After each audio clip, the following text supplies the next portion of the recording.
मैं परमेश्वर का धन्यवाद देता हूँ इस सुबह के समय के लिए। प्रभु के चरणों में आने का प्रभु ने एक अच्छा मौका दिया ताकि हम परमेश्वर के वचन को मनन करें। आइए आज के मनन के लिए लूका रचित सुसमाचार 2 अध्याय उसका 4 और 5वां वचन हम पढ़ेंगे। अतः यूसुफ भी इसलिए कि वो दाऊद के घराने का वंश का था, गलील के नाजरत नगर से यहूदिया में दाऊद के नगर बेथलेहम को गया कि अपने मंगेतर मरियम के साथ जो गर्भवती थी नाम लिखवाए। मैं उर्दू में पढ़ूंगा। लूका की इंजील 2 अध्याय उसका 4 और 5 वचन।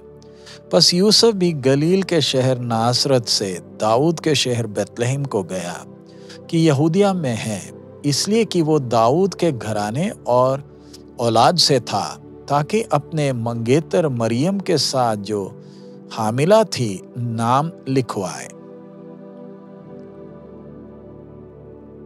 जब से यूसुफ और मरियम ने अपने आप को परमेश्वर की इच्छा के लिए समर्पित किया है, तब से उनका जीवन बदल चुका है। सर्वशक्तिमान परमेश्वर ने जो घटनाएं उनके जीवन में होने जा रही है, पहले से बताया भी नहीं है सब कुछ, ना ही इन घटनाओं की गंभीरता को उन्हें समझाया है।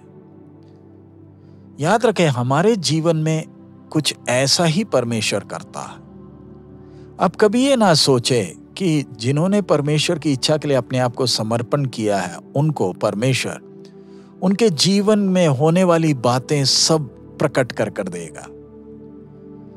हमें परमेश्वर को इस स्वभाव के लिए कितना धन्यवाद देना चाहिए, क्योंकि अगर परमेश्वर हमारे भविष्य में होने वाली सब बातों को विस्तार से हमें बता दे तो हम हैरान और परेशान और भयभीत हो जाएंगे, यहां तक कि हम अगला कदम नहीं लेंगे।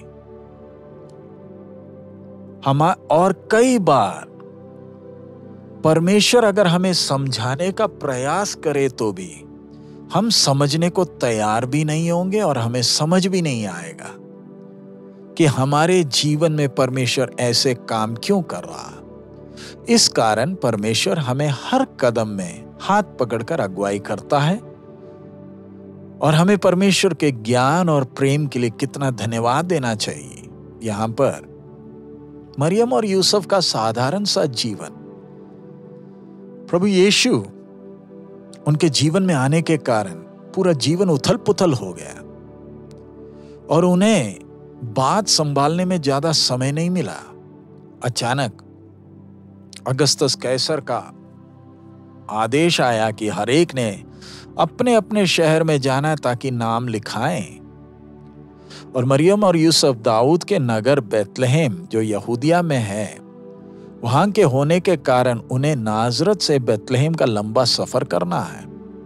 और उन दिनों में जैसे आज हमारे पास सुविधाएं हैं, वैसी सुविधाएं उधर नहीं थी। या तो लोगों को चलकर जाना है या तो गधे की सहायता के साथ ये थकान भरा सफर करना है।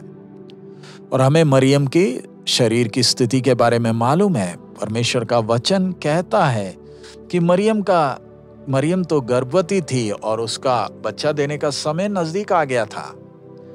अगर हम मरियम के स्थान में होते तो हम तो कैसर को कोसते, शाप देते और फिर परमेश्वर से विनती करते, हे प्रभु, अधिकारियों के जीवन में आप काम करें ताकि ये कष्टदायक परिस्थिति में बदलाव आ जाए और ये लंबा सफर करना ना पड़े। कई बार हम अपने जीवन में परमेश्वर के अजीब कामों को हम समझ नहीं पाए हैं। हमने हमेशा याद रखना है, जिन्होंने अपने आप को परमेश्वर की इच्छा के लिए समर्पण किया, उनके लिए उनका जीवन आसान नहीं होगा। लेकिन एक मुख्य बात को समझना है कि परमेश्वर की उपस्थिति और परमेश्वर का अनुग्रह हमारे साथ बना रहेगा।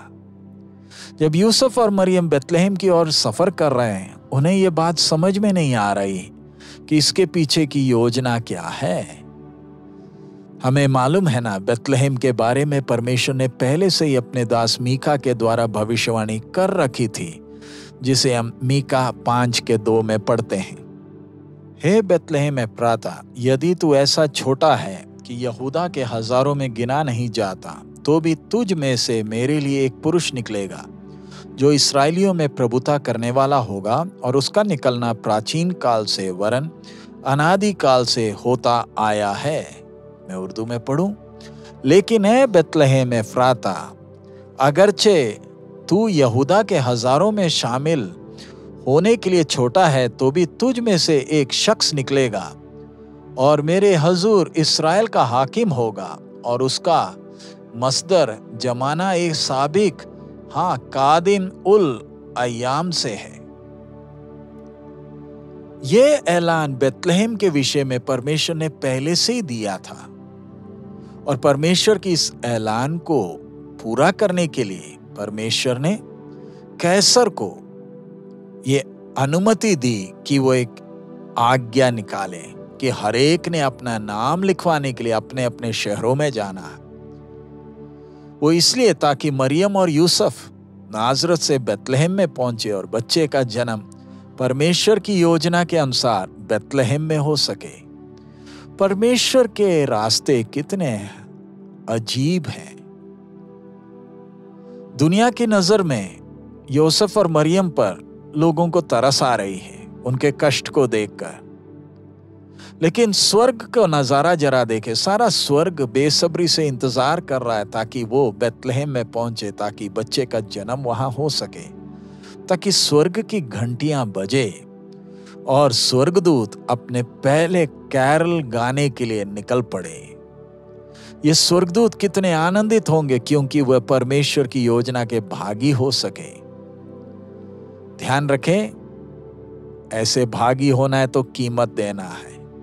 अगर आप कीमत देने के लिए तैयार हैं तो अपने आप को परमेश्वर की इच्छा के लिए समर्पण करें। जिंदगी के अंत में स्वर्ग भी हमारे साथ, सफर के अंत में स्वर्ग भी हमारे साथ आनंदित करेगा, आनंदित होगा।